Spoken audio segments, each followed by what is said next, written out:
नमस्कार, माली समाचार हिंदी में आपका स्वागत है। मैं दिनेश माली।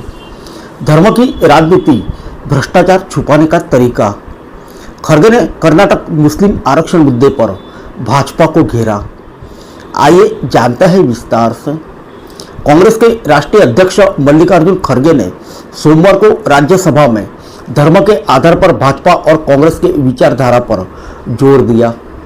उन्होंने भाजपा के नेताओं पर कर्नाटक में मुसलमानों के लिए सरकारी अनुबंधों में आरक्षण को लेकर झूठ बोलने और सदन को गुमराह करने का आरोप लगाया। उन्होंने कहा कि भाजपा धर्म के आधार पर कानून बनाने वाली पार्टी है, जबकि कांग्रेस ने कभी धर्म के आधार पर आरक्षण नहीं दिया। आइए जानते हैं आरोप के बारे में। कांग्रेस अध्यक्ष खड़गे ने आरोप लगाया कि भारतीय जनता पार्टी अपनी सरकार के भ्रष्टाचार को छिपाने के लिए इस मुद्दे को उठा रही है। उन्होंने कहा कि हाल ही में न्यायपालिका से जुड़ा एक मामला सामने आया और भाजपा नहीं चाहती कि विपक्ष इन मुद्दे पर चर्चा करे।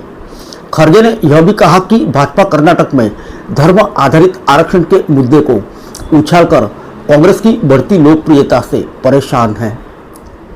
बता दें कि कर्नाटक में मुसलमानों के लिए आरक्षण के मुद्दे पर भाजपा सांसदों ने राज्यसभा में सदन के नेता जेपी नड्डा और केंद्रीय मंत्री किरण रिजिजू के माध्यम से यह मुद्दा उठाया। वे यह दावा कर रहे हैं कि कर्नाटक के उप मुख्यमंत्री डी.के. शिवकुमार ने मुसलमानों के लिए आरक्षण देने के लिए संविधान में संशोधन करने की बात कही। हालांकि शिवकुमार ने इस आरोपों को सिरे से नकारा और कहा कि उन्होंने ऐसा कभी नहीं कहा। आइए जानते हैं आरक्षण के मुद्दे पर क्या बोले मल्लिकार्जुन खड़गे।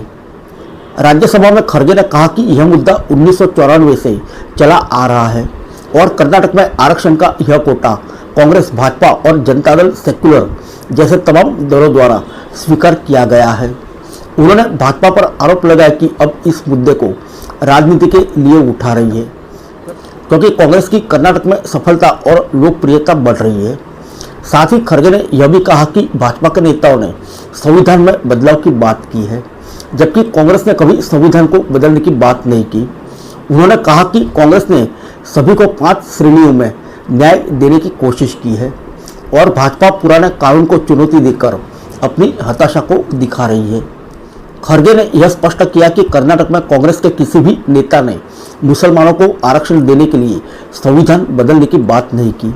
उन्होंने भाजपा को चेतावनी दी कि यदि कोई भी संविधान के खिलाफ कुछ भी कहेगा तो कांग्रेस चुप नहीं बैठेगी और संविधान की रक्षा के लिए वह हमेशा संघर्ष करेगी। फिर मिलेंगे अगले बुलेटिन में अन्य किसी खबर के साथ। तब तक के लिए इजाज़त दीजिए। नमस्कार।